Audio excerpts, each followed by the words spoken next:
Just take the rundown going from High Street right up to Main Street.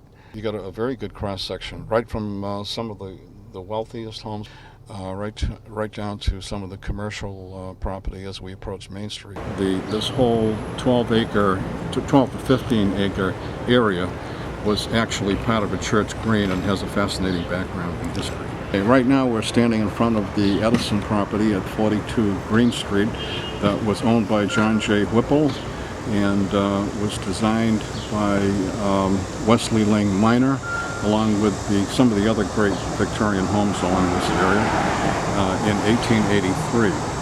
The most significant thing about this property is that it was the first house to be wired in the world by a 3-wire central system, underground central system, and the first such system that involved power as well as electric lighting. So it's an extremely significant piece of property.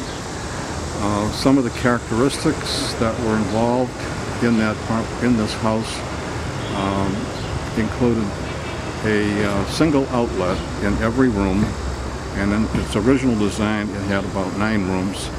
And if one were to want to light a particular room, you unplugged the outlet and walked to the next room. So it was rather primitive. And it also had a huge barn, which has been since burned down, that unfortunately caught fire as a result of an electrical short circuit and destroyed all the records, most of the records, not all, unfortunately, but most of the records that were taking place that were being ordered to be kept by Edison were lost in that fire in 1884. This is an area where a lot of foremen lived, people who were coming up the ranks, assistant superintendents. There's an example of a pretty impressive home that was probably a single family in its origin. The 2.5 family would have been characteristic of the many other homes where superintendent or a foreman might rent out the 2nd floor or 3rd floor to his fellow employees. Number 249, it's a classic 2.5 family with a porch on the 1st and 2nd floor.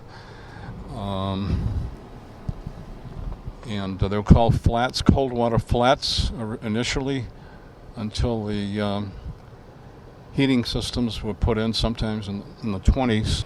Here's an example of, again, tenement. These were called tenements. This was the average person's home at that time, and I think they took pride in these properties. The Dean House would be the largest important house, significant house.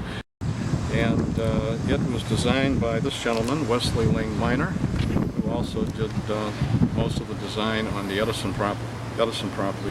And it's an extremely good example, in fact the best example I think, of Queen Anne architecture in Brockton.